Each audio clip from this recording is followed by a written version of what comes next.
성도 여러분 평안하십니까? 오늘이 이제 12월 30일이니까요. 2020년 수요 기도회 마지막 시간이 되었습니다. 다들 너무나 힘이 듭니다. 방금 전에 우리 찬양을 올렸는데 마스크를 쓰고 또 같이 불러야 되는데 혼자서 찬양하는 것도 얼마나 부르기가 힘들겠습니까?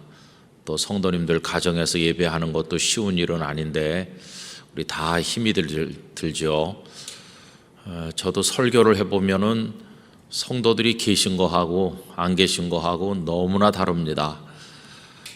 지난 주일인가 그 앞 주일인지 주일날 예배를 드렸는데 너무 힘이 들더라고요. 다른 주일하고는 달리 굉장히 힘이 들다는 걸 생각을 했습니다.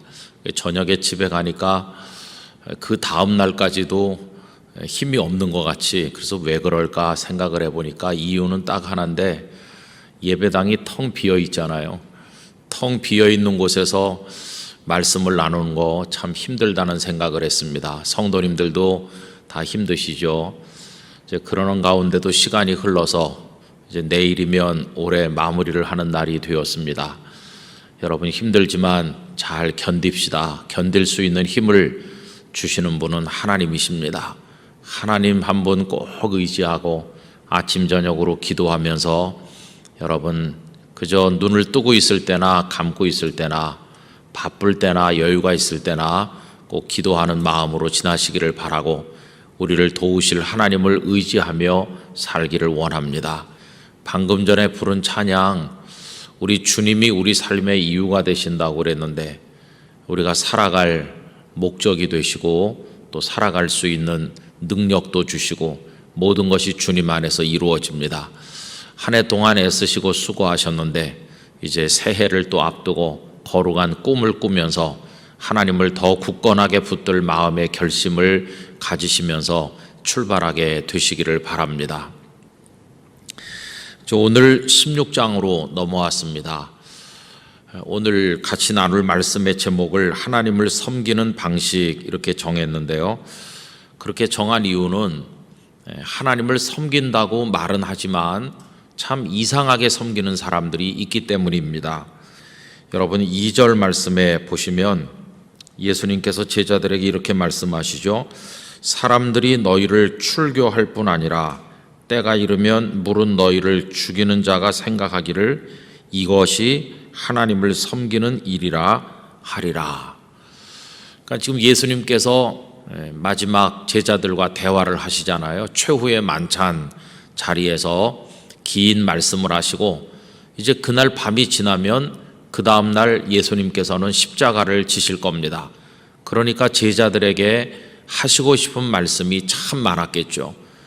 그 중에 중요한 거는 우리가 15장에서 본 것처럼 사람들이 너희를 미워할 것이다 하는 이야기였습니다. 우리 그동안 여러 차례 생각을 했는데요. 미워하는 이유는 그들이 먼저 주님을 미워했는데 그 주님의 제자들인 그들을 미워하는 것은 당연한 것이다. 또 내가 너희를 세상에 속하게 하지 않고 하나님의 나라에 속하게 했기 때문에 속한 것이 다르니까 그 영이 다 다르고 그러니 너희들을 미워할 거다 이렇게 말씀하셨어요. 예수님께서 제자들에게 미움 당할 일을 미리 말씀하시는 것에 관해서는 우리가 이 다음번에 생각을 해보기로 하고요. 그럼 사람들이 왜 미워하는 것입니까? 실제로 유대인들은 예수님을 미워했습니다. 예수님을 시비하고 계속 괴롭히고 이렇게 하다가 결국은 예수님을 십자가로 끌고 가지 않았습니까? 그리고 제자들도 이제 그들이 미워하는 거죠. 여기 보면은 출교한다는 말이 나오고 그리고는 죽인다 이렇게 돼 있는데 그러니까 유대교 전통적으로 내려오는 유대교 바깥으로 쫓아낼 뿐만 아니라 죽이기도 한다. 결국 누가 그런 일을 했습니까? 대제사장이나 서기관 그런 사람들이 유대 장로들 이런 사람들이 예수님을 믿는 사람들을 핍박을 하다가 그 다음에는 출교하고 심지어는 죽이기도 하는 거죠. 그런데 그렇게 하면서 그들이 무슨 생각을 하느냐 하면 이게 바로 하나님을 섬기는 거야. 이렇게 생각하면서 그 일을 한다는 겁니다. 뭐 다른 사람 예를 들 것도 없고 바울 사도가 바울 되기 전에 사울일 때 했던 일이 바로 그거죠. 그는 가말리엘 문화에서 율법을 배웠고 또 제사장들에게 총망받는 사람이었고 장래가 보장된 인재였는데 스데반 집사님께서 돌에 맞아 순교하시는 현장에 그 사울이 중요한 역할을 하고 있었습니다. 또 그 다음에는 예수님을 믿는 사람들을 잡아 가두고 하는 일에 얼마나 열심을 냈는지 정말 그는 충성했죠. 그 일이 옳았다고 생각하고 충성한 거죠. 다마스커스까지 거리가 상당한데 예루살렘에서 그 다메섹까지 가는 공문을 받아서 다메섹에 있는 성도들까지 잡아올 요량으로 길을 가던 사람이니까 그 열정도 대단하잖아요. 근데 왜 그가 그렇게 했을까요? 다른 게 아니라 이게 하나님을 섬기는 거다라고 생각을 했기 때문이죠. 여러분, 하나님을 섬기는 방식이 너무나도 다양하다는 것을 알게 돼요. 하나님의 사람들을 죽이면서 이게 바로 하나님을 섬기는 거야, 이렇게 생각을 했으니까 그게 얼마나 참 아이러니인가 하는 것을 생각을 하게 됩니다. 여러분, 여기 섬긴다라고 이렇게 되어 있는 단어가 나오는데 이거는 이제 프로스페로라고 하는 헬라어 단어입니다. 근데 본 뜻이 뭐냐 하면은 재물을 가져온다는 뜻입니다. 그러니까 지금 하나님을 섬기려면 구약의 전통대로 하면 어떻게 합니까? 제단에 재물을 바쳐서 하나님께 영광을 돌릴 때 그게 하나님을 섬기는 거잖아요. 그러니까 하나님을 섬기는 것은 하나님께 재물을 가져오는 거죠. 그럼 여러분, 재물을 드리는 사람이 중심이겠습니까? 받는 사람이 중심이겠습니까? 그럼 말할 것도 없이 재물을 받는 이 중심으로 해야 되는 거죠. 그러니까 재물을 드리는 사람이 이 재물을 드리면 아마 기뻐하실 걸 이렇게 자기 생각대로 해서는 안 되는 것이고, 재물을 받으시는 분의 입장에서 그분이 어떻게 어떤 재물을 기뻐하시는지 하나님 입장에서 생각을 해서 재물을 바치는 게 그게 맞는 거죠. 그런데 하나님께서 무엇을 기뻐하시는가를 고려하지 않은 채로 그냥 내 생각으로 내가 생각해 볼 때 이렇게 하면 기뻐하실 걸 하면서 자기 생각대로 하면 그게 이상해지는 거죠. 여러분, 언제나 우리들은 하나님 중심으로 생각하고 하나님을 섬겨야 하나님을 기쁘시게 할 수가 있는 것입니다.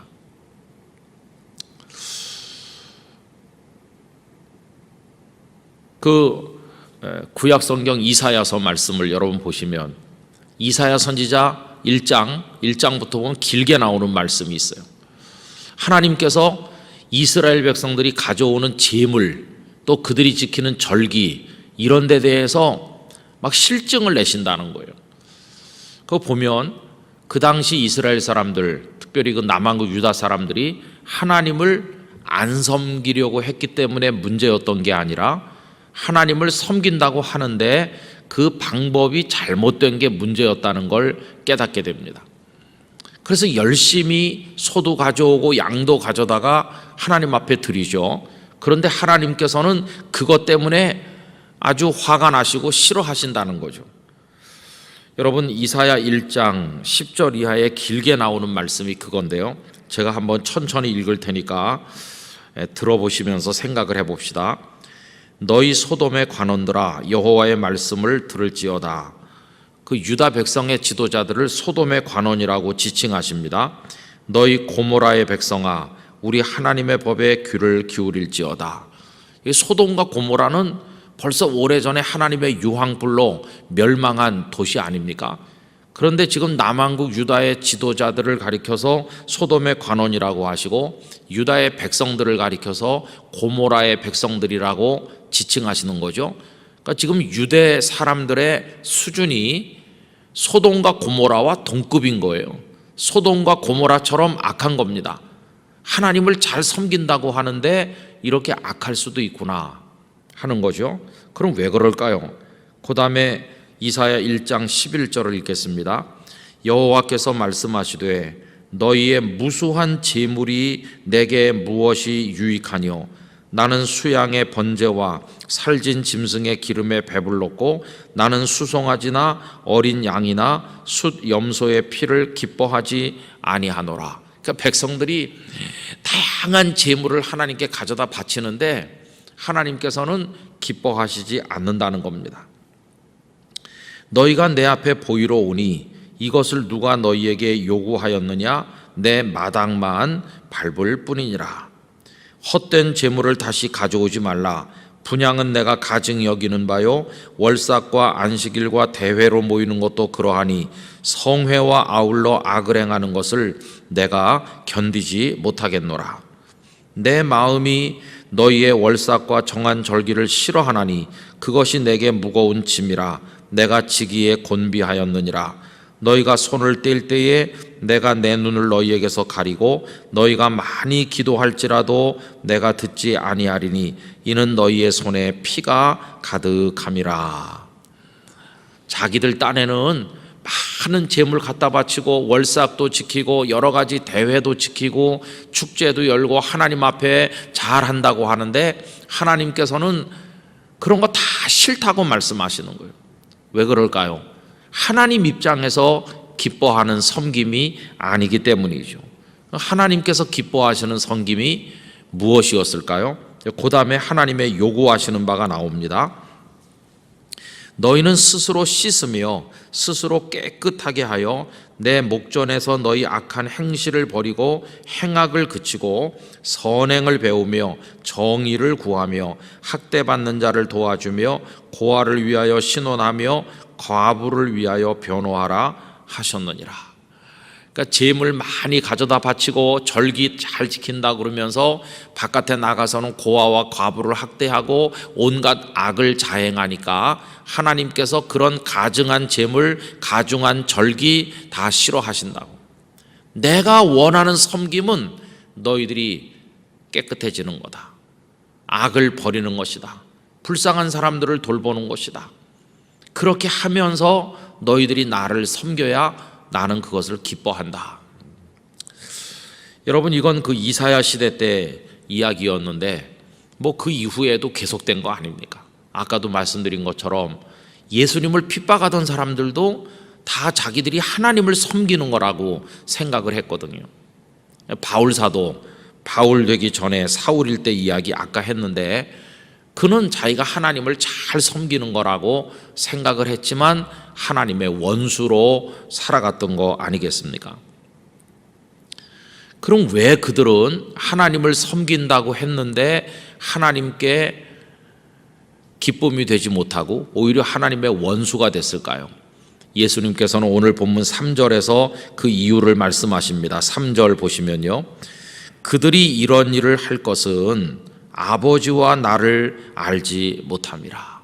아버지가 어떤 분이신지, 예수님이 어떤 분이신지를 모르기 때문에 그렇게 한다는 거예요. 상대방을 모르면, 상대방의 마음을 모르면 내 식대로 하다 보니까 상대방의 기쁨이 되기는커녕 분노만 돋굴 때가 있는 것이죠. 여러분, 예를 들어서 며느리가 시어머니 생신상을 차린다고 할 때 어머니에 대해서 알아야 되는 거죠. 어머니가 뭘 좋아하시나, 어머니 치아가 건강하지 못하셔서 딱딱한 건 못 드시는데 어머니가 평소에 뭘 좋아하시나, 이런 거를 알아야 되는 거죠. 알아야 어머니 입맛에 맞는 거, 어머니께서 좋아하시는 거 할 수 있잖아요. 그런데 어머니를 모르면 엉뚱한 걸 할 수 있어요. 그래서 어머니에게 수고는 수고대로 하고 칭찬은 못 받는 수도 있는 거 아니겠어요? 여러분, 우리가 하나님을 섬기는 것도 이치가 똑같다는 것을 알 수 있어요. 하나님을 알면, 하나님께서 무엇을 원하시는 것인지를 알면, 하나님의 성품, 하나님의 뜻을 알면 이제 그때 우리는 하나님을 기쁘시게 할 수가 있는 거죠. 그래서 하나님이 기뻐하시는 게 뭘까? 이제 그걸 늘 생각해야 되는데, 그래서 로마서 12장 2절, 너희는 이 세대를 본받지 말고 오직 마음을 새롭게 함으로 변화를 받아 하나님의 선하시고 기뻐하시고 온전하신 뜻이 무엇일까 하는 걸 늘 생각해야 된다는 거죠. 그 뜻이 무엇인지를 분별하도록 하라고 충고하고 있어요. 그래서 여러분, 이 세대를 본받지 말라는 말 속에는 악한 세상 따라가지 말라는 뜻이 있는 것인데, 오늘 말씀에 적용해서 생각을 해보면 남이 다 그렇게 한다고 반드시 옳다고는 할 수 없는 거죠. 하나님께서 일반적으로 원하시는 게 있을 것이고 나에게 원하시는 독특한 원함이 있으실 텐데, 그때 그걸 어떻게 응답하는가, 그게 참 판단하기 어렵지만 하나님 기뻐하는 걸 해야 되는 거죠. 어떤 책에 보니까 이런 이야기가 있습니다. 어떤 여성이 젊었을 때 자신을 선교사로 드리기로 했어요. 그래서 그 선교사를 파송하는 단체 본부에다가 편지도 쓰고, 내가 선교사 가겠습니다, 인도에 가려고 합니다, 이렇게 해가지고 좋은 승낙을 받고 인도로 가기로 준비가 착착 진행이 되고 있는데, 갑자기 생각지 못했던 일이 생겼습니다. 그건 언니 집안에 우환이 왔는데, 언니가 갑자기 몸이 많이 아프더니 세상을 떠난 거예요. 4남매를 남기고 언니가 세상을 떠나서 이제 형부가 그 애 넷을 맡게 됐는데, 조금 지나니까 그 형부마저도 어떤 일로 세상을 떠나고 애들이 4명이 쪼로록 남게 됐어요.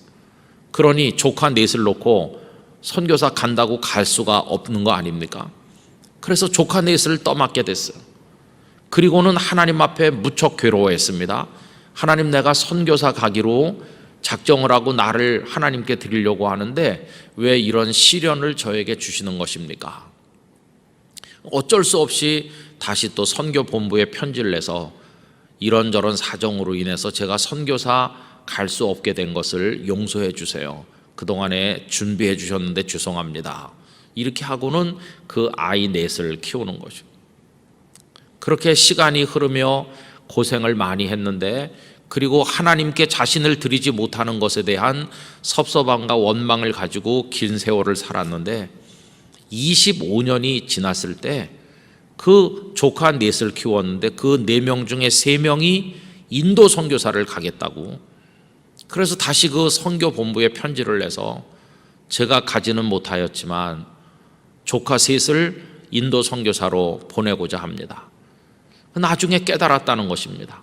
하나님께서 자신을 통해서 3배의 선교사를 보내기를 원하셨다는 걸 알게 됐다는 것입니다.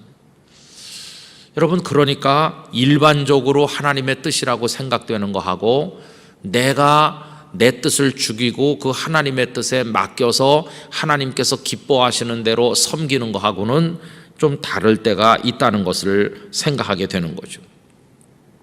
하나님이 무엇을 원하시는가? 하나님은 어떤 분이실까? 하나님을 모르면 잘못하는 거니까 하나님을 잘 알기 위한 기도가 우리에게 필요하다는 것을 알게 돼요. 여러분, 그 C.S. 루이스는 신앙에 관해서 많은 얘기를 했는데 그분의 이야기 중에 이런 거 있습니다. 어떤 사람이 성경이나 하나님에 대한 지식을 가지고 있으면 그건 종교가 되는 거다. 모든 종교가 교리가 있고 자기들 나름대로 어떤 강령이 있잖아요. 그거를 안다고 하는 것은 그건 종교가 되는 거다. 여러분, 예를 들면 마태복음 16장 16절에서 베드로 사도께서 신앙 고백 잘하잖아요. 주는 그리스도시요 살아계신 하나님의 아들이시니이다 라고 했지만 거기까지만 도달하면 종교밖에는 안 된다는 거죠. 그러면 무엇까지 도달해야 되느냐 하면은 그것이 인격 속으로 녹아 들어와 가지고 삶이 되어서 순종으로 나타날 때 그때 그건 종교가 아니라 신앙이 된다. 그래서 그분은 종교와 신앙을 이렇게 갈라놓는 분기점을 행함이 있는지의 여부로 알 수 있다고 얘기했죠. 행함은 없고 종교적 교리들을 완전히 마스터해서 줄줄 외우고 남에게 가르쳐도 그것은 종교일 뿐이지 그 속에서 우러나오는 행함과 순종이 없으면 그거는 신앙에 이르렀다고 말할 수 없다는 것이죠. 모든 종교가 뭔가를 가르치잖아요. 그러나 그 속에 정말 참된 순종과 행함이 있는지 하는 것은 전혀 별개의 얘기 아닙니까? 여러분, 제자들 얘기를 우리가 자주 하게 되는데 제자들이 예수님을 섬기는 방식을 한번 생각해 보세요. 우선 배와 그물을 버려두고 예수님을 따라 나서는 거, 이건 대단한 겁니다. 그죠? 보통 사람 하기 어려운 것 같아요. 근데 그들은 하여튼 했습니다. 그리고 내 예수님을 따라다녔죠. 물론 따라다님으로써 쾌감도 많았죠. 병든 사람이 일어나고 죽은 자가 살아나고 상상도 못할 현장에 언제나 있었으니까 그 쾌감과 기쁨도 대단한 거죠. 그러다가 주는 그리스도시요 살아계신 하나님의 아들이시니이다 라고 신앙 고백하는 단계에 이르렀으니까 누구보다도 자신들은 주님을 잘 섬긴다고 자부하지 않았겠어요? 그러면 그때 그 주는 그리스도시요 살아계신 하나님의 아들이시니이다 라고 하는 게 주님이 기뻐하시는 섬김이었을까? 그걸로 충분한 것일까? 그렇지 않죠. 조금 후에 예수님께서 내가 십자가에 달려 죽고 부활할 거라고 순환을 예고하니까 금방 베드로가 안 된다 그랬잖아요. 예수님을 가로막으면서 그런 일이 있어서는 안 됩니다 하니까 예수님께서 사탄이라고 책망하시지 않았어요. 그건 종교의 수준에 머물러 있는 거지 아직 주님이 기뻐하는 섬김에 도달한 건 아니에요. 그걸 보여주는 증거들은 여러 군데 있습니다. 그 장면도 그런 것이고, 그 이후에 그들이 이제 쭉 걸어 내려와서 여리고를 거쳐서 십자가 지실 예수님 예루살렘으로 올라가시는 마지막 여행을 하실 때, 예루살렘으로 가시는 마지막 여행 때조차도 그들은 누가 크냐 이렇게 다투면서 세베대의 그 두 아들 야고보와 요한은 어머니까지 동원해 가지고 오른쪽 자리 왼쪽 자리 앉겠다고 하는 거 보면은 그거는 주님을 기쁘시게 하는 섬김은 아니죠. 자기들 자리 한 자리를 생각하는 거죠. 물론 그때 그 제자들이 이제는 주님과 담 쌓겠다, 주님이랑 우리랑 아무 상관이 없어, 그게 아닙니다. 오히려 주님을 더 측근해서 가까이, 주님의 오른쪽에서 주님의 왼쪽에서 내가 그분의 오른팔 왼팔 같이 충성하겠어. 주님을 안 섬기겠다는 게 아니죠. 주님을 섬기겠다고 하는 열정이 너무 크다 보니까 거기다 자기 욕심을 살짝 끼워 넣어가지고 오른쪽 자리 왼쪽 자리 하는 거죠. 근데 주님이 원하는 섬김은, 그래 나는 왕이 될 거니까 내 측근이 돼서 나를 많이 도와달라, 이겁니까? 그게 주님이 원하는 섬김이었나요? 아니었어요. 주님이 원하시는 섬김은 그들이 그런 모든 생각을 다 포기하고 주님께서 십자가를 지고 간 것처럼 그들도 십자가를 지고 가는 거, 그거였어요. 그래서 그걸 하기 위해서는 오른쪽 왼쪽 자리를 포기하고 십자가를 지고 가기 위해서는 마태복음 16장 24절에 우리가 자주 생각한 것처럼 자기를 부인하고 내 생각을 부인하고 주님의 생각에 나를 맞추는 거죠. 그래서 여러분, 종교에서 신앙으로 옮겨가기 위한 노력이 뭘까? 종교 생활에서 진정한 신앙생활로 옮겨가기 위한 그 과정에 꼭 있어야 되는 건 나를 부인하는 겁니다. 내 생각을 부인하고 내 판단을 다 부인하고 이렇게 섬기면 기뻐하실 거라고 하는 내 나름대로의 어떤 방식을 다 버리고 주님이 원하시는 방식에다가 나를 맞추는 거죠. 주님이 나에게 맞추시는 게 아니라 내가 주님께 맞추는 거죠. 그건 쉬운 건 아니에요. 근데 여러분, 종교는 생명이 없습니다. 신앙에 이르러야 생명이 있는 거죠. 전에도 말씀드린 기억이 있지만은 천주교회에서 고해 성사를 하는데 신부님이 이쪽에 이렇게 앉아 있고 저쪽에 어떤 사람이 와가지고 한다는 말이, 신부님 저의 죄를 고백하겠습니다. 제가 지나간 요 얼마 동안 기간에 그만 3번 간음을 했습니다. 간음을 한 이 사람이 어떻게 하면 되겠습니까? 그러니까 신부가 하는 말이 그러면 앞으로 한 달 동안 로사리오 기도를 매일 7번씩 하시오. 그리고 그 사람 갔어요. 그리고 한참 있다가 다른 사람이 와가지고 신부님 저는 2번 간음했는데 어떻게 하면 되겠습니까? 아까 왔던 사람한테 3번 간음했으니까 로사리오 기도 7번 하라고 그랬거든요. 그러면 2번 간음했을 때는 몇 번 하라고 그래야 되는지 이게 금방 계산이 안 되잖아요.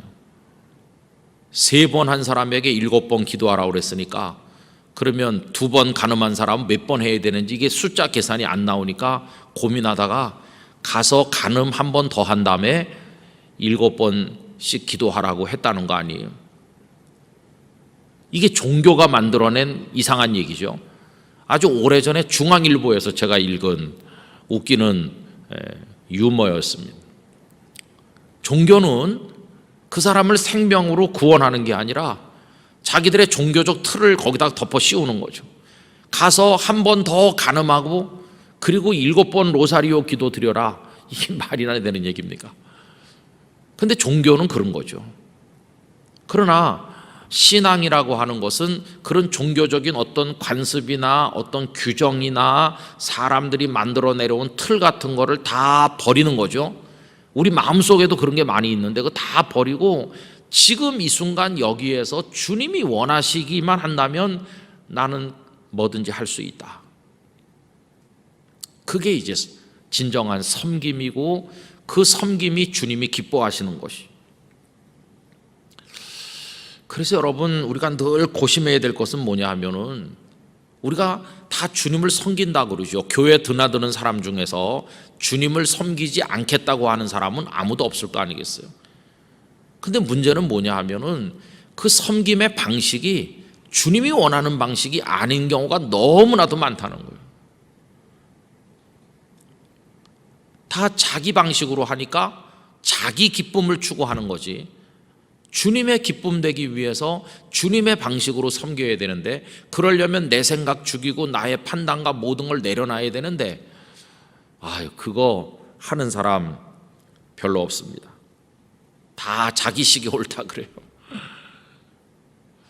오늘 말씀대로 하면 사람들이 너희를 출교하고 죽이면서 우리가 하나님을 섬기는 거다 그럴 거라고. 스데반에게 돌을 던지는 사내들인 공회, 지체 높은 그 바리새인 사두개인들, 사내들인 공회원들 저놈은 죽여야 돼. 그러면서 돌을 던질 때 다 자기들이 하나님을 섬기는 거라고 하면서 하나님을 위한 정의라고 생각하면서 돌을 던졌지만 스데반은 돌을 맞아 죽으면서 하나님을 섬기는 거죠. 어떤 사람 돌을 던지면서 하나님을 섬기고 어떤 분은 돌에 맞아 죽으면서 하나님을 섬기는데 저 하늘나라에 주님이 보좌에서 일어나서 누구를 영접하는 겁니까? 돌을 던지는 자들을 위해서 일어나신 게 아니라 돌에 맞은 스데반의 영혼을 영접하기 위해서 주님께서 일어나시는 거죠. 저는 오늘날 교회에 드나드는 사람들 중에는 돌을 던지면서 주님을 섬긴다고 하는 사람이 있을 것이고 돌에 맞는 스데반처럼 되면서 주님을 섬기는 사람이 있을 거라고 생각합니다. 여러분 이런 얘기를 하면은 그 사람이 목사냐 장로냐 이런 건 하나도 중요한 게 아니에요.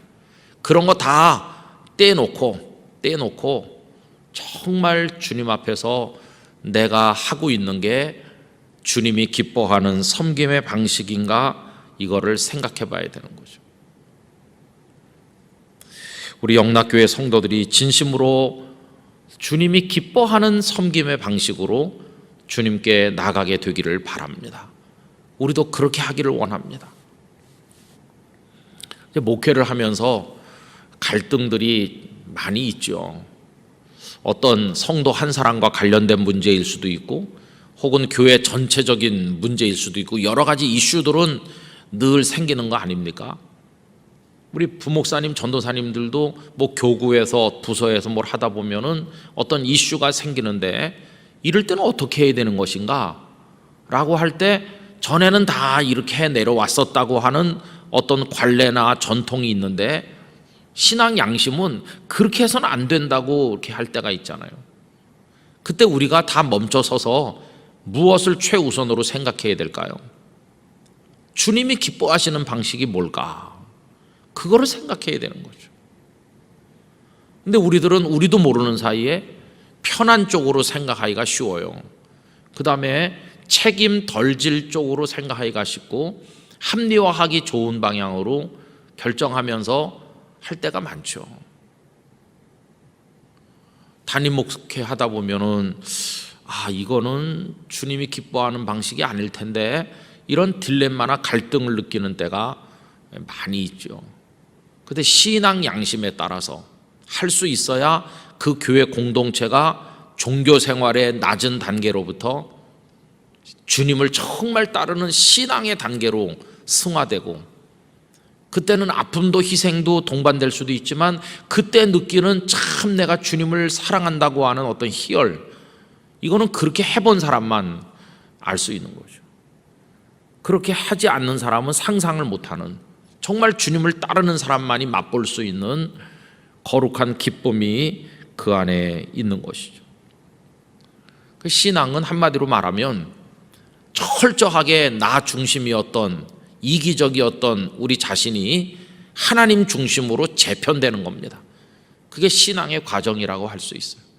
돈을 쓰는 것도, 시간을 사용하는 것도, 하여튼 인간관계를 맺고 하는 모든 것이, 심지어는 결혼하는 것까지도 다 나 중심으로 나의 가치관에 따라서 하던 거를 다 내려놓고 주님이 원하는 가치관에 따라서 모든 걸 하는 거죠. 그래서 이제 신학생들에게, 결혼 안 한 미혼 신학생들에게 결혼해야 되는데 어떤 배우자를 원하느냐, 그러면 참 앞뒤가 안 맞는 얘기를 하는 거죠. 신학교 올 때는 주님을 위하여 세상의 모든 걸 버렸습니다. 부귀영화 다 버리고 인간의 욕심 다 버리고 주님 영광 위해서 신학교에 왔습니다. 내 생명까지도 주님께 드리겠습니다. 이렇게 말하는 사람이 결혼할 때 되면 딴소리 하거든요. 어떤 사람을 원해? 그러면 예뻐야죠. 이렇게. 아니 주님이 안 예쁜 사람이랑 결혼하라고 그러면 어떡할 거예요? 그러니까 이게 참 어려운 거예요. 그죠? 그래서 여러분, 주님을 따른다고 하는 게 쉬운 건 아니에요. 그런데 제자들도 아까 말씀드린 것처럼 주는 그리스도시요 살아계신 하나님의 아들이시니이다라고 하면서 예루살렘까지 올라갈 때만 해도 주님을 안 섬긴다는 생각을 하는 사람은 한 사람도 없었어요. 다 주님을 측근해서 오른쪽 왼쪽에서 섬기려고 하는 건데, 문제는 그게 주님이 원하는 방식이 아니었다는 거죠. 그러다가 나중에 예수님 버리고 결국은 도망가게 되고 모른다고 하는 거죠. 내 방식대로 섬기면 반드시 예수님을 떠나게 돼 있어요. 내 방식은 주님의 방식이 아니니까요. 결국 그들도 다 떠났습니다. 그랬다가 나중에 주님이 버리지 않고 손 내밀어 주시고 다시 찾아와 주시고 다락방에 성령께서 임하셔 그들을 변화시켜서 그렇게 버리지 않고 새롭게 빚어 주셨으니까, 그 다음에 자기 속에 있던 자기들의 방식이 다 없어지면서 깨닫는 거죠. 주님을 섬기는 건 주님이 원하는 방식대로 가는 거다. 그래서 나중에 보면 제자들은 이제 드디어 자기들을 버리는 데 성공하고, 누구든지 자기를 부인하고 자기 십자가를 지고 나를 따르라고 하는 말씀에 비로소 도달하게 될 때 그 제자들은 참다운 제자가 되었다고 할 수 있습니다. 우리들이 오늘의 이 주제를 깊이 생각하기를 원합니다. 이제 교회 생활 오래 하신, 교회 오래 다닌 분들일수록 이게 어렵습니다. 우리 영락교회에서는 말이야, 이렇게 했었다고 전에도 몇십 년 된 전통이야. 여러분, 이거 위험한 겁니다. 좋은 전통도 물론 있겠지만 시대가 변하면 그 전통이 시대에 안 맞는 것도 많아요. 옳고 그른 거의 문제, 주님이 원하고 원하지 않는 거에 문제에 관련된 거라면 아무리 전통이라도 때로는 버려야 될 때가 있는 것이고, 새로운 전통을 만들어가는 그런 노력도 필요한 것이고, 가장 아름다운 전통은 새롭게 해야 될 시도는 나를 죽이는 겁니다. 내가 내려앉는 겁니다. 내 주장과 나의 모든 걸 버리는 것보다 아름다운 전통은 없는 거예요. 대개 전통을 주장하는 데 가보면 절대 자기를 양보하지 않죠. 그건 죽은 전통입니다. 생명을 살릴 수 없어요. 그러나 다 우리를 버리고 우리 생각을 내려놓고 주님이 원하신다면 이렇게 할 때 이제 그게 주의 뜻을 이루는 거죠. 제자들이 가서 묶여있는 나귀 새끼를 풀어가려고 하니까 왜 남의 나귀 새끼를 풀어가려고 하느냐? 주님이 쓰시겠다. 아, 그래, 주님이 쓰신다고? 그러면 거기서 모든 게 종결되는 거예요. 주님이 원하신다는데 우리의 생각이 무슨 의미가 있겠어요? 그렇게 할 때 주님의 뜻이 이루어지게 되는 것이죠. 예수님의 제자들이 장로들의 유전을 지키지 않는다고 얼마나 많은 시비거리가 됐습니까? 그러나 주님은 장로들의 유전이 문제가 아니라 사람을 살리는 생명이 중요하다는 것을 그때마다 말씀하신 것을 우리가 기억하고 있습니다.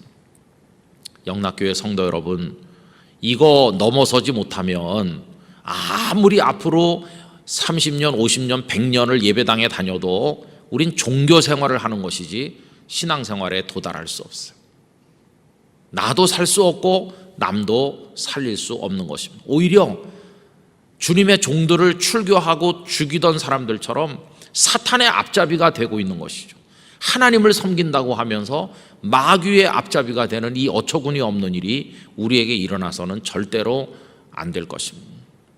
그래서 주님을 섬기는 방식, 하나님을 섬기는 방식, 오늘 설교 제목을 마음에 새기시면서 앞으로 주님을 섬길 때 모든 예배며 모든 걸 할 때 내가 이렇게 하는 게 하나님 기뻐하실 건가 늘 생각하면서 하나님께 우리를 맞춰가는, 철저히 우리 자신을 죽이는 그런 노력으로 하나님을 섬겨 나가게 되기를 간절히 원하는 것입니다.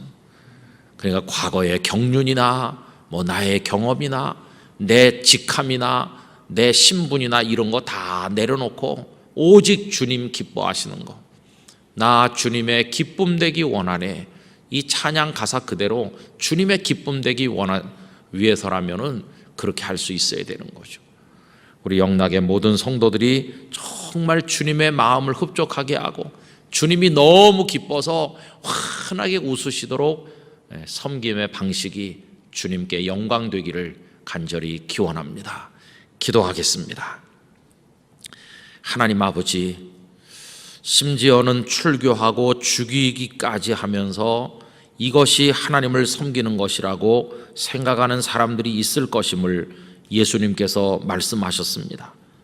마귀의 앞잡이 노릇하면서 그것이 하나님을 섬기는 거라고 착각하는 사람들이 있을 것이라 하셨습니다. 어떤 이들은 돌 던지면서 하나님을 섬기는 거라 했고, 스데반 집사님은 순교하시며 참되게 하나님을 섬겼습니다. 오늘 우리의 모습이 어떠한지 이 말씀을 통해 깊이 깨닫게 하여 주시옵시고, 죽은 종교 생활이 아니라 나도 살고 남도 살리는 생명의 신앙생활을 함으로써 하나님께 올바른 섬김의 영광을 올리게 하여 주시옵소서. 예수님의 이름으로 기도드리옵나이다. 아멘.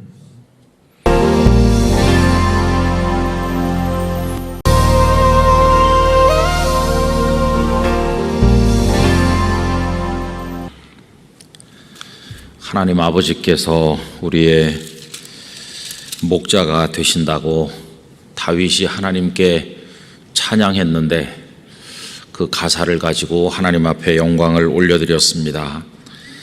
우리 성도 여러분, 하나님께서 우리의 목자가 되심을 다 믿으시죠? 그런데 그 푸른 초장 쉴 만한 물가만 생각하면 어떤 유토피아적인 상황을 머릿속에 그리게 됩니다마는 다윗의 삶은 그렇게 평온하지만은 않았다는 걸 잘 알고 있습니다. 그는 사망의 음침한 골짜기를 헤매기도 하였죠. 많은 어려움을 그가 겪었다는 것을 아십니다. 그런데도 그 어려움 속에서도 쉴 만한 물가에 누워있는 양처럼 하나님께서 주시는 평안을 누린 것이니까 얼마나 놀랍습니까? 작은 일에도 일희일비하는 우리의 좁은 모습에 비하면 우리 믿음의 선배들은 아주 강하고 담대하고 어려움 속에서도 잘 견디어내는 힘을 가졌고, 그 어려움 속에서 오히려 평소에는 발견하지 못했던 은혜의 보석들을 발견하는 눈을 가지고 있었다는 것을 알게 됩니다. 코로나 때문에 또 여러 가지 어려움 때문에 다 힘든 상황을 살고 있지만은 우리 영락교회 성도들의 눈을 하나님께서 여셔서 우리 믿음의 선배들이 발견했던 평안과 기쁨을 찾아낼 수 있길 바라고, 하나님은 나의 목자이십니다, 이렇게 거짓없이 고백하는 믿음을 우리들이 다 같이 가질 수 있게 되기를 간절히 바랍니다. 오늘 이제 16장에 있는 말씀을 앞에 몇 절 읽었는데요. 여러분, 사람들은 무엇을 하든지 어떤 결정을 할 때, 그리고 자신의 것을 어디다 투자하던가 뭔가를 하고자 할 때는 면밀하게 살핍니다. 우선 이것을 해서 내가 골치 아픈 일을 만나지 않을까, 이걸 해가지고 내가 큰 손실을 경험하지는 않을까, 이게 내게 이익이 되는 것인가, 그리고 내 인생의 보탬이 될까, 이런 것들을 얼마나 많이 따집니까? 아주 사소한 데서도 우리들은 그런 걸 많이 따집니다. 어떤 사람을 만날 때 그 사람 내가 만날 필요가 있나 이렇게 따져보고, 괜찮을 것 같으면 차 한 잔 마시지 이렇게 하고, 그렇지 않은 것 같으면 거절하고 그러죠. 그런 일로부터 시작을 해서 재산을 수억 원씩 쏟아부어서 동업을 해야 된다든지, 뭐 어떤 중요한 결정을 할 때는 사방으로 살피고 이리 재고 저리 재고 따져보고 이렇게 합니다. 그럼 여러분, 예수님의 제자들이 예수님을 따르는 건 어떤 차원에서 이루어진 일일까요? 늘 읽으면서도 잘 이해가 안 되는 대목 중에 하나가, 예수님께서 제자들에게 나를 따라오너라, 내가 너희로 사람을 낚는 어부가 되게 하리라 하셨을 때, 배와 그물을 버려두고 심지어는 가족까지 뒤로 한 채로 따라가는 제자들의 모습이 복음서에 나오는데, 그게 어떻게 그렇게 가능한 것일까? 읽기는 하지만 익숙하게 알고는 있는데 우리 삶 속에서 잘 실감이 안 돼요. 우선 저부터도 이제 목사가 돼서 살면 사람들은 이렇게 말하죠. 저 사람이 목사가 됐대. 세상에 부귀영화 다 버리고 목사가 됐다는구만. 대단해. 이렇게 말할지 모르지만 버린 게 뭐 별로 없죠. 제가 버린 게 뭐가 있겠습니까? 가족들하고 다 같이 살고 뭐 제 가정생활 뭐 여러 가지 다 하잖아요. 그러니까 사실 뭐 버린 게 있다고 말하기는 참 어렵죠. 근데 정말 다 이렇게 놓고 떠나야 될 상황이 온다면 우리는 그것을 할 수 있을까? 이런 생각을 해보면 그게 간단한 건 아니라는 것을 알 수 있습니다. 그런데 제자들은 그렇게 했다는 겁니다. 그러면 그분들이 배도 그물도 가족도 뒤로 하고 예수님을 따라 나설 때 따져보지 않았겠어요? 그냥 갑자기 즉흥적인 흥분에 의해서 순간적인 충동에 못 이겨서 예수님을 따른 것일까요? 그건 아니겠죠. 그분들도 다 생각이 있었을 테니까 평소에 자신들이 보던 예수님, 다른 사람들의 입을 통해 듣는 예수님, 예수님의 평판, 예수님께서 하시는 말씀, 예수님의 능력, 뭐 이런 거 저런 거 다 복합적으로 생각을 했다가 예수님에 대한 어떤 나름대로의 판단이 그 가슴 속에 있었을 텐데, 그 예수님께서 다가오셔서 나를 따르라 그러니까 따른 게 아니겠어요? 재볼 거 다 재보고 따질 거 다 따지고 계산 다 해보고, 그리고 이제 어떤 나름대로의 확신이 있었기 때문에 예수님을 따랐으리라 하는 것입니다. 그럼 여러분, 예수님께서는 사람들을 지금 모으러 다니는 거 아닙니까? 사람들을 모으러 다니려면 대개 세상에서는 어떻게 합니까? 하다못해 뭐 돈 10,000원짜리 물건을 하나 팔아도 선전이라는 걸 하잖아요. 그래서 이 물건으로 말할 것 같으면 이런 겁니다. 아주 가성비가 뛰어나요. 이게 하나 있으면 별건 아닌 것 같지만 생활에 크게 유익이 되고 편리를 가져다 줄 겁니다. 이렇게 선전을 해서 사람들의 마음이 거기 쏠리도록 해가지고 지갑을 열게 만드는 거 아닙니까? 더군다나 그게 돈 10,000원짜리 하찮은 생활용품이 아니고 막 엄청난 걸 거기다 쏟아 부어야 되는 거라면 그냥 뭐 지나가는 말로 따라와 볼래? 이렇게 한마디 해가지고는 안 되겠죠. 하다못해 정치인들이 한 표를 얻으려고 할 때도 막 땅에 엎드려 큰절을 해가면서 자신을 지지해달라 그러지 않습니까? 근데 예수님께서 사람을 모으시는 방법은 좀 다른 것 같아요. 세상 사람들은 자신을 따라오게 하려고 정말 속이라도 다 내줄 것처럼 그렇게 말하고 날 따라오기만 하면 횡재할 수 있다던가 출세할 수 있다던가 대단한 걸 이룰 수 있다는 식으로 이야기하죠. 그래서 거기 과장 혹은 허위, 사람들의 마음을 쏙 홀리게 만드는 뭔가 거짓된 거, 그런 게 많이 동원돼요. 그래서 미혹하는 거죠. 유혹을 해요.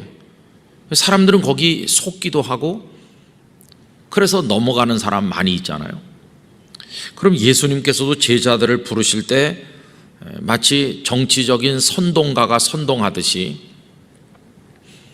아니면은 어떤 적그리스도나 이단 사이비가 많이 쓰는 방식대로 거짓으로 속여서 미혹하듯이 사람들을 홀리게 만들어서 그래서 배와 그물을 버려두고 당신을 따르게 하신 것인가, 이런 생각도 해보게 돼요. 그럼 여러분, 대개 사람들을 속이거나 이렇게 마음을 유혹을 해서 따라오게 하거나 지갑을 열게 할 때는 그들을 통해서 뭔가 이득을 보려는 사람들이 그렇게 하는 거잖아요. 한 표를 얻든지 아니면 물건을 팔든지 뭔가 내게 이득이 있으니까 그 사람들에게 온갖 미사여구를 다 동원해 가지고 마음을 빼앗고 돈을 빼앗고 그러는 거 아닙니까? 뭔가 생기는 게 있으니까 그렇게 하는 거죠. 그럼 예수님 입장에서 그 갈릴리의 그 12명 그 사람들을 따라오게 한다고 예수님께 생기는 게 뭐 있어요? 베드로가 배와 그물을 버려두고 예수님 따라갔다고 예수님께서 뭐 베드로 덕에 편안히 무슨 먹고 주무시고 그렇게 하셨나요? 무슨 마태가 따라 나섰다고 해서 예수님께서 마태 덕에 부귀영화를 누렸습니까? 아무것도 없어요.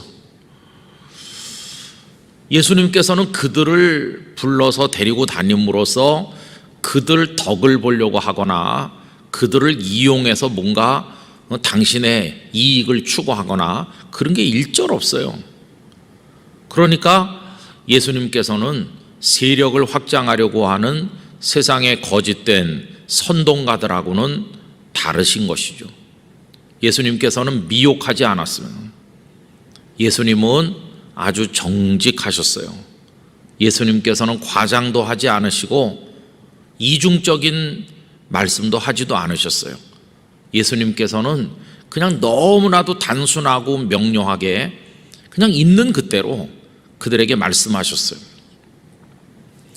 그래서 사실 예수님의 말씀을 제대로 듣고 받은 사람은 예수님을 따라다니는 게 거의 불가능하다고 보는 게 맞죠. 아까 말씀드린 대로 나를 따르라 할 때 나를 따르라 그러면 뭐 생길 거야, 뭐 잘 될 거야, 이렇게 하셔야 될 것 같은데 기껏 하시는 말씀이 사람 낚는 어부 될 거다. 사람 낚는 어부가 되는 게 뭔데? 사람을 낚아서 뭐 어떻게 하겠다는 건가? 사람을 낚는 어부라는 게 뭘 말하는 건지 제자들이 다 이해나 했겠어요? 사람을 많이 끌어모은다는 얘기인가? 사람을 끌어모아서 뭘 해? 그 다음 얘기를 뭐 자세하게 말씀하신 게 아니잖아요. 그냥 사람 낚는 어부 되게 하겠다, 이게 다였고요. 오히려 예수님의 말씀을 듣다 보면은 따라다니다가도 도망가게 생겼어요. 예수님 말씀이 과장도 없고 허위도 없고 정직하게 말씀하는데 이분 따라다니다가는 망하겠구나, 죽겠네, 그런 생각이 들도록 말씀하셨거든요. 제가 몇 군데 쭉 찾아왔어요. 우선 마태복음 5장 10절 11절 읽어드리면, 의를 위하여 박해를 받는 자는 복이 있나니 천국이 그들의 것임이라. 나로 말미암아 너희를 욕하고 박해하고 거짓으로 너희를 거슬러 모든 악한 말을 할 때에는 너희에게 복이 있나니. 그러니까 예수님을 따라다니면 사람들이 너희를 막 축켜 세우고 칭찬해주고 대접해주고 좋은 일이 맨날 있고 그럴 거다, 이게 아니고 욕하고 박해하고 거짓으로 너희를 거슬러 모든 악한 말을 할 거다, 그런 일을 당할 거라는 거 아니에요. 또 마태복음 7장 13절 좁은 문으로 들어가라, 이렇게 나오잖아요. 그러니까 좁은 문이라고 말씀하는 걸 들으면 얼마나 그게 고단하고 어렵겠나 하는 거를 가슴에 금방 탁 와서 닿잖아요. 좁은 문이래. 좁은 문, 대로가 아니야. 넓고 큰 문이 아니고 좁은 문으로 기어 들어가 가지고 고생 죽도록 해야 되는 거다. 그런가 하면 마태복음 8장 19절과 20절, 한 서기관이 나와 예수께 아뢰되 선생님이여 어디로 가시든지 저는 따르리이다. 얼마나 듣기 좋은 얘기입니까? 제가 따라가겠습니다. 그것도 형편없는 사람이 아니라 서기관이 그렇게 말하잖아요. 그런데 대답을 보면 예수께서 이르시되 여우도 굴이 있고 공중의 새도 거처가 있으되 인자는 머리 둘 것이 없다 하시더라. 나 따라오면 노숙자 된다, 뭐 그런 얘기잖아요. 그럼 그 얘기를 옆에서 듣고 있는 제자들은 무슨 생각이 들었을까요? 아유, 머리 둘 것도 없는 분을 우리가 따라다니는구나. 아닌 게 아니라 예수님 일행은 이 마을 저 마을로 다니면서 구박도 당하고 참 힘들게 지낸 거 우리가 어느 정도 짐작하지 않습니까? 그 제자들이 참 기가 막혔을 것 같아요. 또 마태복음 10장 17절 18절입니다. 사람들을 삼가라.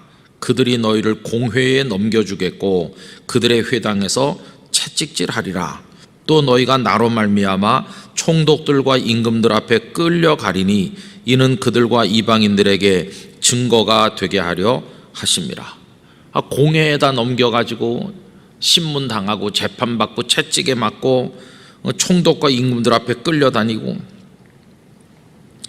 또 10장 37절 38절 보면요, 아버지나 어머니를 나보다 더 사랑하는 자는 내게 합당하지 아니하고 아들이나 딸을 나보다 더 사랑하는 자도 내게 합당하지 아니하며 또 자기 십자가를 지고 나를 따르지 않는 자도 내게 합당하지 아니하니라. 자기 목숨을 얻는 자는 잃을 것이요 나를 위하여 자기 목숨을 잃는 자는 얻으리라. 나를 따라다니면 잘 될 거야. 그러면 너희들이 출세도 하고 돈도 많이 벌 거야. 그러면 아버지 어머니에게 효도할 수 있고 너희 자녀들도 잘해줄 수 있잖아.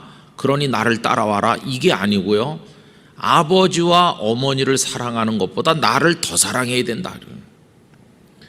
자식보다도 나를 더 사랑하면 그 사람은 낙제야, 이러는 거예요.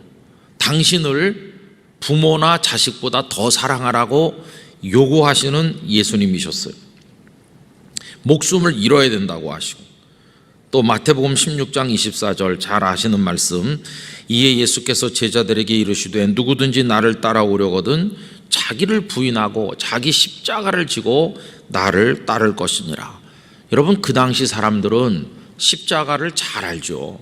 군데군데 가는 데마다 십자가에 매달려 절규하며 죽어가는 죄수들을 그 당시 사람들은 늘 보면서 살았기 때문에 십자가가 얼마나 참혹하고 고통스럽다는 걸 알고 있는데, 예수님은 입만 열면 십자가를 지다, 십자가를 지고 날 따르라 이러시니까 얼마나 그게 소름이 쪽쪽 끼쳤겠어요. 아니, 꼭 이런 말씀을 하셔야 되나, 이렇게 생각이 들지 않았겠어요? 또 마태복음 19장 27절, 이에 베드로가 대답하여 이르되 보소서, 우리가 모든 것을 버리고 주를 따라 싸운데 그런즉 우리가 무엇을 얻으리이까? 이건 이제 어떤 부자 청년 관원이 와서 어떻게 하면 영생을 얻을 수 있습니까? 라고 질문을 했을 때 예수님께서 그에게 가진 소유를 다 팔아서 가난한 사람 주고 그리고 와서 나를 따르라 하시니까 이 사람이 재산이 많았기 때문에 근심하면서 돌아갔잖아요. 그러니까 예수님께서 부자가 천국에 들어가기가 얼마나 어려운가, 그게 약대가 바늘길을 통과하는 것보다 어렵다는 식으로 말씀하시고 나니까 제자들이 다 놀래가지고 그러면 도대체 누가 구원을 받을 수 있겠나? 예수님께서 사람으로는 할 수 없지만 하나님은 하실 수 있느니라. 이제 이렇게 쭉 대화가 진행되다가 그 다음에 이제 베드로가 하는 말입니다. 저 사람은 부자기 때문에 근심하면서 돌아갔습니다. 그런데 우리로 말할 것 같으면 다 버리고 우리의 소유 때문에 근심 안 하고 과감하게 버리고 우린 주님을 따랐습니다. 저 사람은 못 따르고 가지만 우리는 따랐는데 우리에게 무슨 보상이 있겠습니까? 라는 식으로 얘기하는 거죠. 그랬더니 예수님의 대답이 이렇습니다. 예수께서 이르시되 내가 진실로 너희에게 이르노니 세상이 새롭게 되어 인자가 자기 영광의 보좌에 앉을 때 나를 따르는 너희도 12 보좌에 앉아 이스라엘 12지파를 심판하리라. 이 로마 제국을 무너뜨리고 여기다가 나라를 세워서 한 자리씩 할 거라고 말씀하는 게 아니고요. 세상이 새롭게 되어 인자가 영광의 보좌에 앉을 때 이 세상에서가 아니고 나중에 하나님의 나라에서 그렇게 될 거라는 거예요. 또 내 이름을 위하여 집이나 형제나 자매나 부모나 자식이나 전토를 벌인 자마다 여러 배를 받고 또 영생을 상속하리라. 뒤집어서 말하면 집이나 형제나 자매나 부모나 자식이나 전토를 버리라 이렇게 요구하는 거 아닙니까? 그러니까 예수님을 따라가려면 버려야 된다는 거예요. 그러면서도 그 다음에 또 이렇게 덧붙이셨죠. 그러나 먼저 된 자로서 나중되고 나중된 자로서 먼저 될 자가 있느니라. 너 베드로 정신 차려라. 네 딴에는 배도 그물도 버리고 날 따랐다고 속으로 우쭐하는가 본데 너 그렇게 교만하다가 잘못되는 수가 있어. 네가 먼저 됐다고 지금 굉장히 교만한가 본데 다른 사람보다 먼저 날 따르기 시작했다고 지금 속으로 자부심이 강한가 본데 너 정신 안 차리면 나중으로 추락할 수도 있어.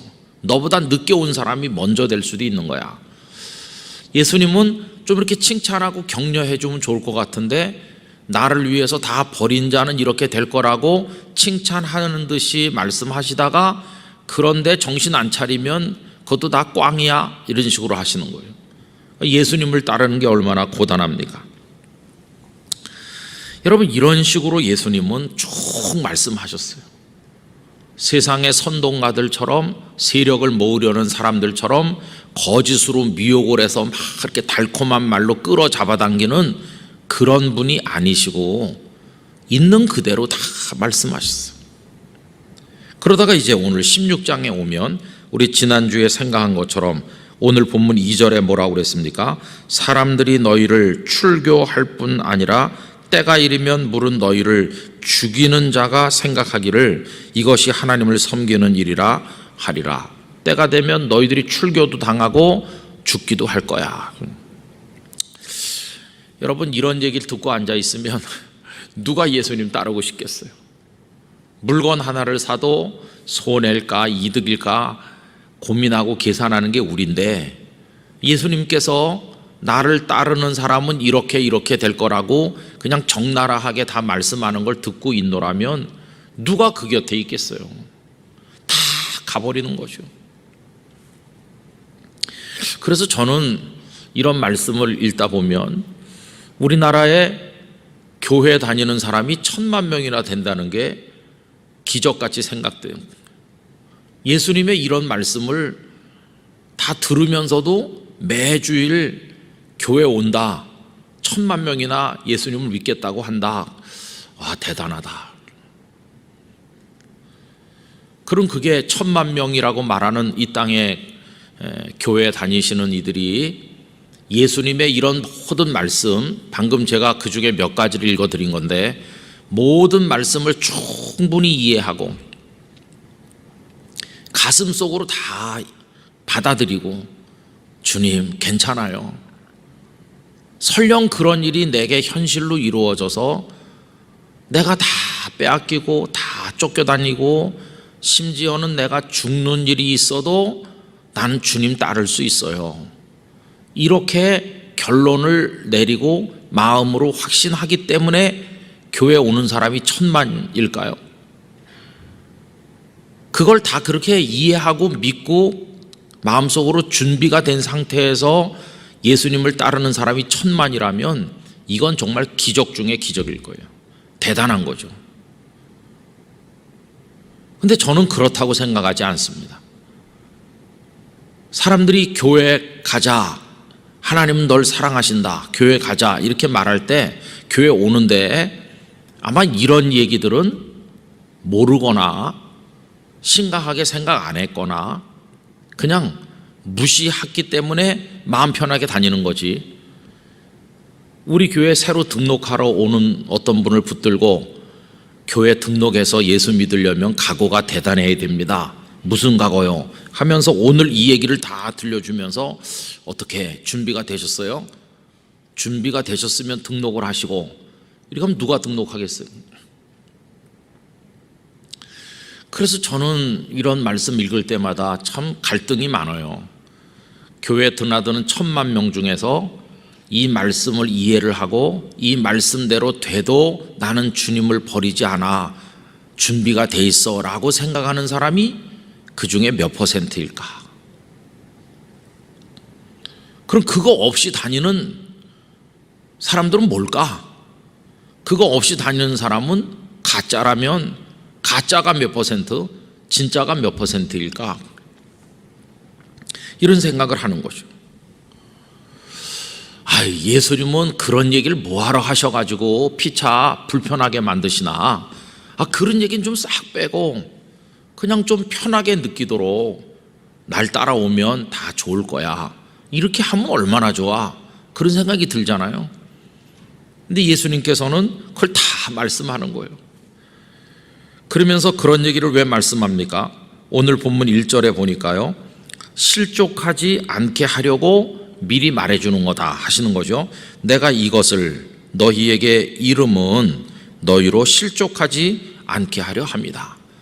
만약에 예수님께서 이런 말씀을 미리 말해주지 않다가 나중에 끌려가고 핍박을 당하면, 아니 진작에 말씀하시지, 진작에 말씀하셨으면 나는 애초부터 따르지 않았을 텐데, 이럴 거 아니겠어요? 그 다음에 또 두 번째로는 실제로 그런 일을 당할 때 그렇구나, 우리가 지금 끌려와서 감옥에 갇혀서 생각해 보니까 전에 예수님께서 벌써 이렇게 될 거라고 다 말씀하셨었지, 우리가 왜 그걸 그때 심각하게 듣질 않았어? 이제 다 생각나네, 그때 그렇게 말씀하신 게 생각나, 이렇게 기억하게 하려고요. 오늘 본문 4절에 보시면 오직 너희에게 이 말을 한 것은 너희로 그때를 당하면, 그런 험한 일을 실제로 당하게 되면 내가 너희에게 말한 이것을 기억나게 하려 합니다. 그때 다 기억하면서 그때 가서 주님, 저를 속이시지 않아서 감사합니다. 만약에 그런 얘기를 전혀 말씀하지 않았더라면 제가 속아서 주님을 따랐다고 하면서, 내가 속아서 그런 거예요, 난 예수가 그런 사람인지 몰랐어요, 내가 알았더라면 진작에 버렸을 텐데요, 이러면서 배교자가 될 거 아니겠어요? 그런데 미리 다 말씀했기 때문에 끌려가서 신문을 당하고 핍박을 당해도 나는 다 알고 있었어요, 마음에 준비가 돼 있었어요, 이럴 걸 예수님은 미리 다 말씀하셨거든요, 이럴 거 아니겠어요? 4절 끝에 처음부터 이 말을 하지 아니한 것은 내가 너희와 함께 있었습니다. 예수님은 초기부터 계속 그렇게 말씀하진 않은 것으로 보이죠. 처음에는 그렇게 말씀하지 않다가 어느 정도 시간이 지나서 제자들이 예수님의 말씀에 젖어들고 어느 정도 훈련이 되기 시작할 때 말씀하신 게 아닌가 생각이 들죠.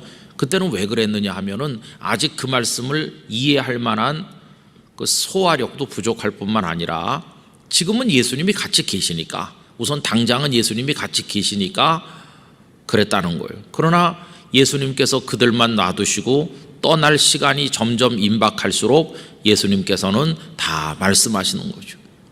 그래야 당신이 떠나셔도 남아있는 이들이 마음의 준비가 돼가지고 그때 미리 다 말씀하셨잖아. 우리 알고 있었잖아. 이럴 줄 다 각오가 돼 있었잖아. 그럴 거 아니겠어요?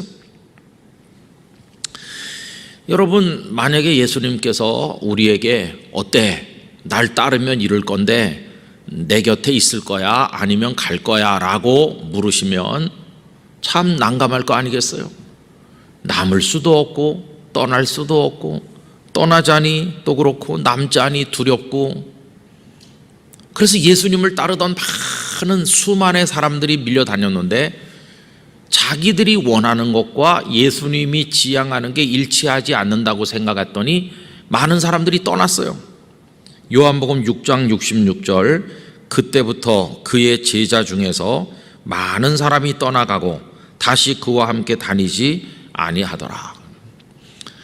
보리떡 5개 물고기 2마리로 배도 부르게 해주시고 그들이 원하는 거 척척 다 해주시는 것 같을 때는 막 수만 명이 모여서 예수님을 임금 삼으려고 했어요. 그런데 그들이 원하는 걸 주시지 않고 영원한 생명의 얘기를 하시고 자기들이 원하는 거하고 뭔가 좀 안 맞는 것 같다고 실망하고 나니까 다 갔어요. 이게 얼마나 영적으로 두려운 일입니까? 그런데 여러분, 다 가긴 가는데 그래도 소수의 몇 사람은 남는 거예요. 소수의 몇 사람은 예수님의 말씀, 어떤 일이 일어날 거라고 하시는 얘기를 다 들었음에도 불구하고 안 떠나고 예수님 곁에 남아있는 거예요. 이제 그 사람들이 진짜죠. 그 사람들이 진정한 그리스도인이죠. 그래서 남는 사람과 떠나는 사람의 차이는 뭘까요? 오늘 본문 3절에 보면 이런 말씀, 지난주에 생각했던 말씀이 있죠. 그들이 이런 일을 할 것은, 그들은 예수님을 핍박하는 사람들인데 이제 너희들을 출교도 시키고 너희들을 죽이기도 할 거다. 그런 핍박하는 나쁜 일을 하는 사람들이 왜 그렇게 하느냐 하면 아버지와 나를 알지 못하기 때문이다. 그러니까 핍박자가 되는 사람들은 하나님 아버지도 모르고 예수님이 어떤 분인지도 모르기 때문에 그런 짓을 하는 거고, 뒤집어서 말하면 그런 어려운 일을 겪으면서도 끝까지 내 곁에 남는 사람은 하나님이 얼마나 좋은 아버지신지를 알기 때문에, 그리고 내가 어떤 존재인지를 아는 사람은 모진 고통의 각오를 하고도 내 곁에 남는다. 그런 거죠. 결국 관건이 뭡니까? 하나님이 어떤 분인지를 아는가, 예수님이 어떤 분인지를 아는가에 달려있는 거죠. 진짜로 그걸 아는 사람은 고난의 길을 말씀해도 떠나지 않고 남는 거죠. 그러나 그걸 모르는 사람은 떠날 뿐만 아니라 오히려 핍박자가 된다는 거예요. 그래서 아까 많은 사람들이 다 떠났다고 그랬잖아요. 그 다음 말씀 요한복음 6장 67절 이하를 보겠습니다. 예수께서 12 제자에게 이르시되 너희도 가려느냐? 이렇게 물어보시죠. 그랬더니 시몬 베드로가 대답하되 주여, 영생의 말씀이 주께 있사오니 우리가 누구에게로 가오리이까? 우리가 주는 하나님의 거룩하신 자신 줄 믿고 알았사옵나이다. 이렇게 말하거든요. 오늘 본문에서 아버지를 알고 나를 아는 자는 날 따르는 사람이고, 너희를 출교하고 죽이는 사람들이 그렇게 하는 것은 아버지도 모르고 나도 모르기 때문이라고 그랬잖아요.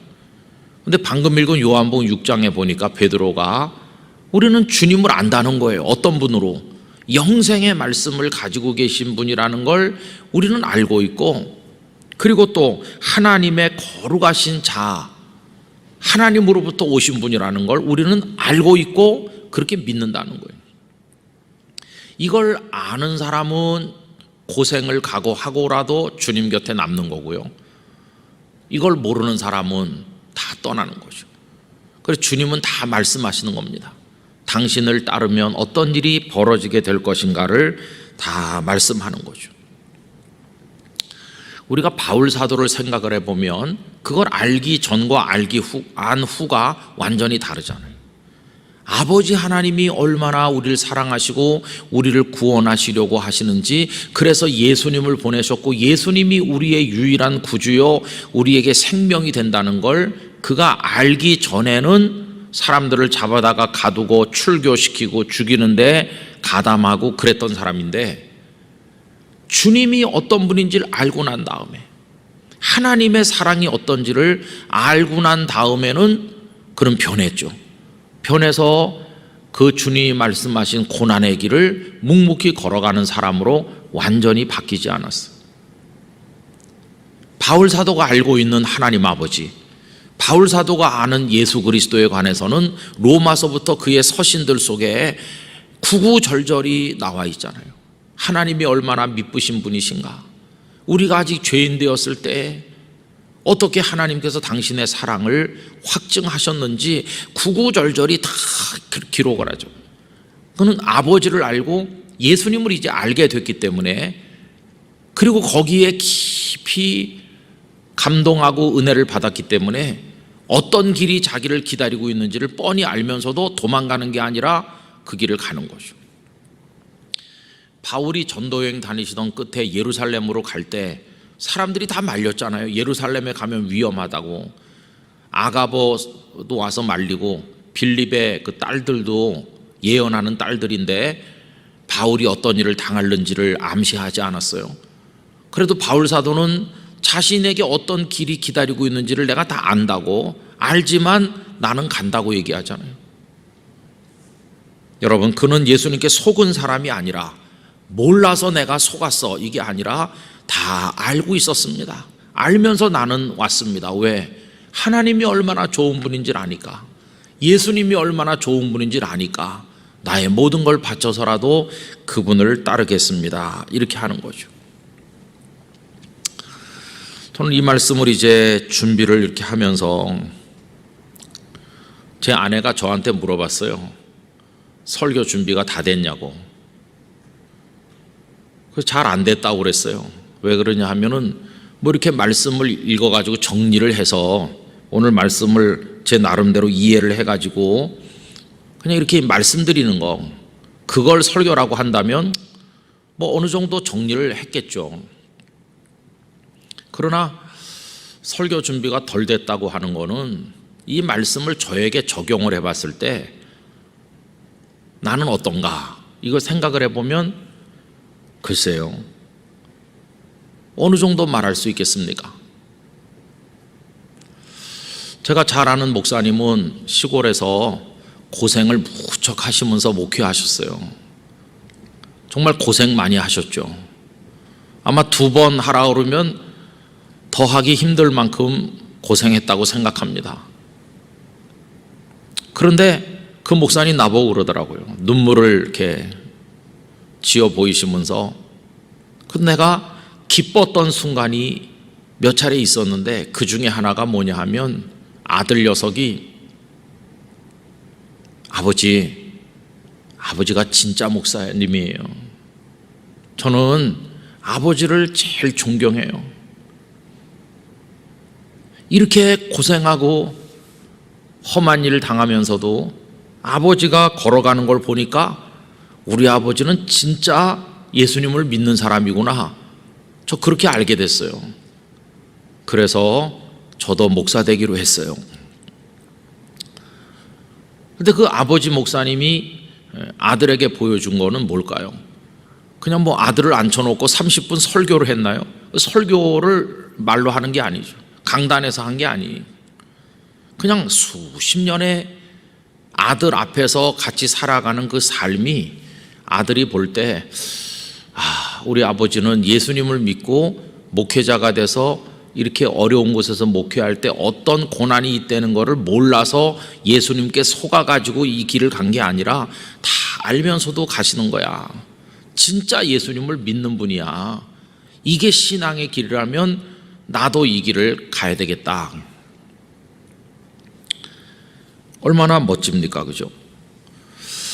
여러분, 예수님께서 이런 얘기들을 1절 말씀하지 않으시고 날 따라오면 잘 될 거라는 식으로 이렇게 사람들을 미혹하듯이 부르신 게 아니라는 걸 우리가 생각해 본다면 우리가 예수님을 믿는 것은요, 이런 표현들은 안 어울릴 것 같아요. 예수님을 믿음으로써 뭐 많아진다, 커진다, 높아진다, 누린다, 성공한다, 이런 단어들이 이렇게 보여주는 어떤 뉘앙스가 있잖아요. 그런 건 안 어울리는 것 같아요. 그럼 주님이 이런 걸 말씀하신 것을 알면서도 주님의 곁에 머물고 주님을 따르는 신앙, 그건 어떤 단어로 표현하면 좀 더 어울릴까 생각해 보면 방금 전에 말했던 그런 단어들은 안 어울리는 것 같고, 어울리는 단어들을 가지고 표현해 본다면 주님과 함께함, 주님을 따라감, 아니면 주님께로 가까이 간다, 혹은 주님을 닮는다, 혹은 아까 말했던 거에 반대 개념으로 하면 점점 낮아지고 점점 작아진다. 뭐 그렇게 표현하는 게 더 가까운 표현이 될 거라고 생각합니다. 그런데 우리들은 대개의 경우에 점점 커지고 점점 유명해지죠.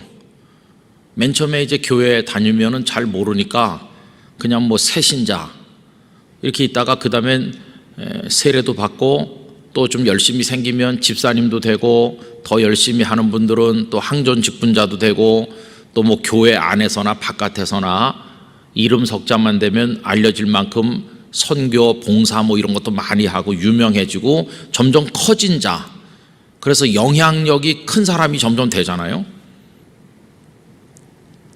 근데 우리가 아주 위험하게 생각해야 될 거는 바로 그런 것을 예수님을 잘 믿는 것과 동일시하는 겁니다. 거기 이제 우리 영혼이 썩는 위험이 있는 거죠. 진짜 예수님을 잘 믿는 건 그런 게 아니라 그렇게 점점 유명해지고 영향력이 커지고 이렇게 되는 것과 정반대로 예수님을 잘 믿으려면 점점 작아지고 겸손해지고 점점 낮아지고 주님만 더 많이 생각하고 나머지는 머릿속에 들어오지도 않고 오직 주님이 소원이 되고 전부가 되고 그렇게 되는 거. 그러니까 우리 교회에도 수십 년 믿으신 분들이 많잖아요. 수십 년을 믿은, 그래서 내놓을 수 있는 게 뭐냐 그러면 나 우리 교회에서 중요한 일을 하고 있어요, 이게 아닙니다. 내가 영락교회에서 굉장히 봉사 많이 했어요, 이거 내놓으선 안 되는 거죠. 수십 년을 믿어가지고 내놓을 수 있는 거는 주님을 조금 더 가까이 하게 됐어요. 주님을 생각하면 기뻐요. 제가 주님과 함께 있는 게 너무나 감사해요.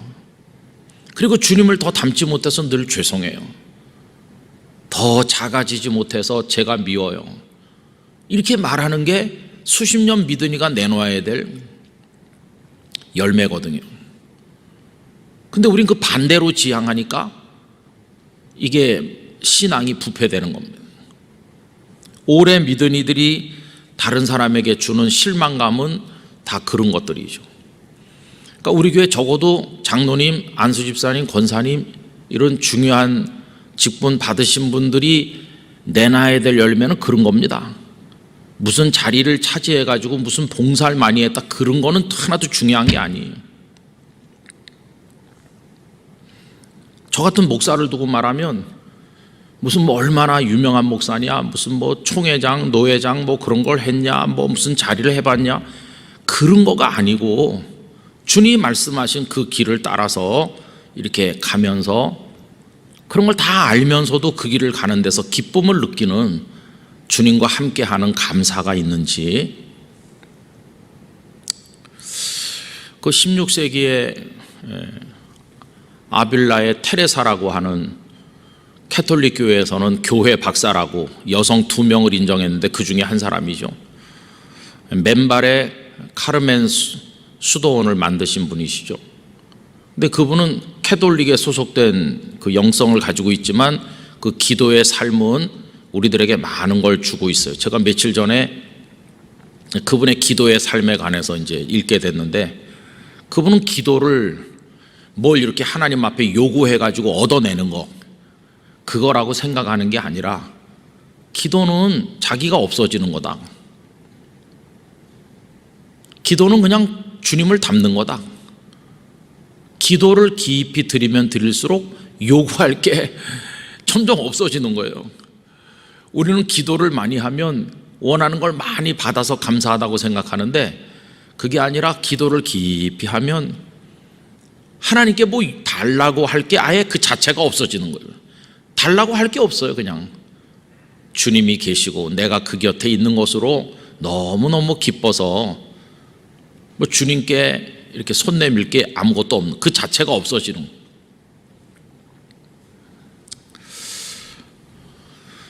그래서 제가 이제 아내에게 설교 준비가 덜 됐다고 말한 것은요, 어렸을 때는 그냥 어르신들이 너 목사 되라 그러니까 아무것도 모르고 목사 된다고 그랬고, 신학교 갈 무렵에는 그냥 목회를 해가지고 사람들이 말하는 그냥 성공적 목회자, 뭐 그게 이제 깊은 생각을 안 하고 그냥 했던 생각이죠. 근데 요새 와서 가만히 생각을 해보면, 만약에 내가 이제 얼마 후에 언젠가는 우리 다 마찬가지지만 삶이 끝날 거 아니겠어요. 그럼 이제 장례식 때 사람들이 김은성이라는 이름을 떠올리면서 무슨 생각할까요? 아, 그 옛날에 나랑 신학교 같이 다녔지.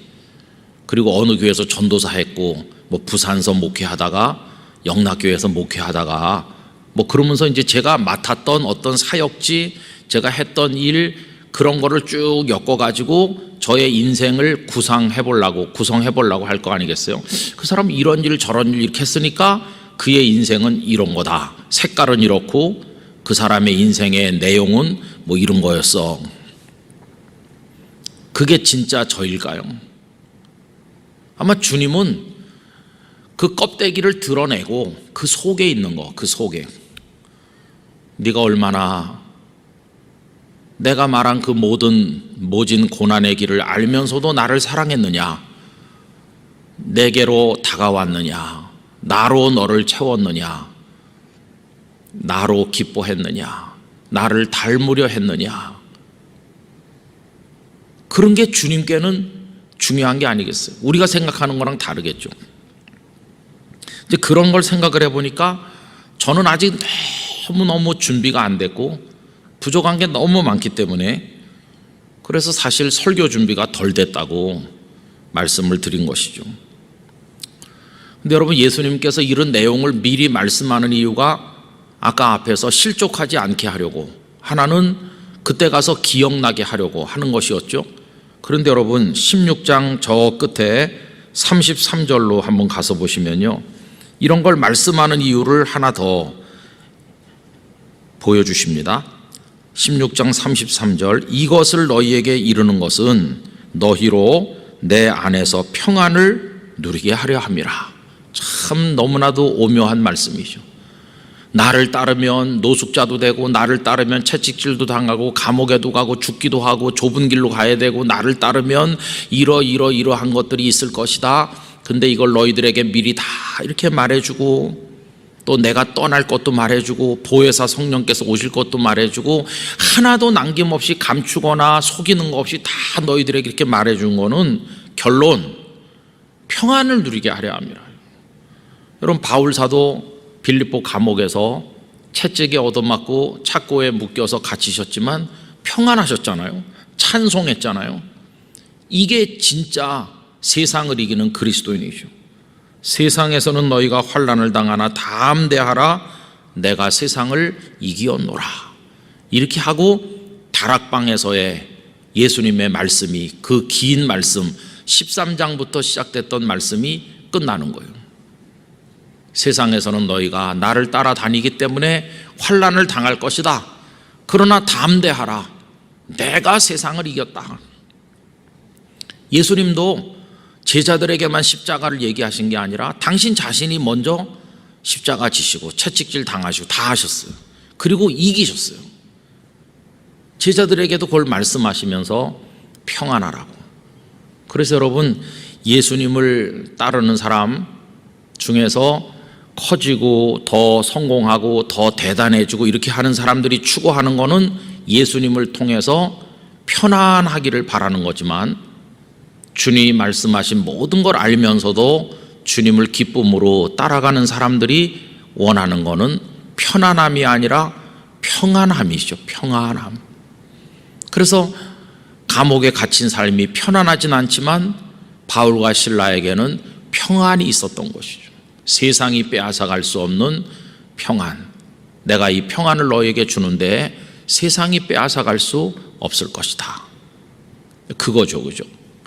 그러면 영락교회 성도 여러분, 오늘 드린 이 말씀은 우리의 신앙이 정상인가 비정상인가를 가늠해 볼 수 있게 하는 아주 중요한 이야기인데, 이거를 우리 자신에게 이렇게 한번 적용해 보시면은 내가 예수님을 믿는 게 제대로 믿고 있는 것인지 아니면 껍데기만 붙들고 헛일하고 있는 것인지를 알 수 있는 것이죠.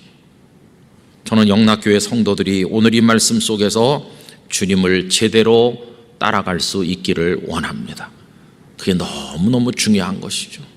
그렇게 할 때 우리들은 예수님을 믿는 것에 대한 후회, 모르고 잘못 따라왔어 이런 얘기 하지 않고 다 알면서 주님 다 각오가 돼 있는 거예요. 세상에서 욕을 얻어먹어도 괜찮아요. 다 알고 있었어요. 오히려 그래서 기뻐요. 끝까지 주님의 뒤를 따르겠습니다. 이렇게 할 때 진정한 예수님의 사람이 될 수가 있는 것입니다. 하나님께서 우리에게 그렇게 믿고 주님께로 나갈 은혜를 허락해 주시기를 간절히 기원합니다. 기도하겠습니다. 거룩하신 아버지 하나님, 감사를 드립니다. 예수님께서는 이 땅에 제자들을 불러 모으시고 데리고 다니시면서 그들의 귀를 혹하게 하는 말씀들로 말씀하신 게 아니라 모든 것을 있는 그대로 정확하게 말씀하심으로 예수님을 따르는 자의 모습이 어떠해야 되는지 알려주시고 인도하셨습니다. 오늘 저희들은 어떤 마음으로 주님을 따르고 있는가 깊이 생각하게 하시고 주님을 닮아가고 주님과 함께하고 주님께로 나가고 주님이 전부가 되시고 주님 안에서 우리가 작아지고 녹아지고 오직 주님만이 높아지시는 참된 제자의 길을 걸어가도록 은혜를 베풀어 주시옵소서. 예수님의 이름으로 기도하옵나이다. 아멘.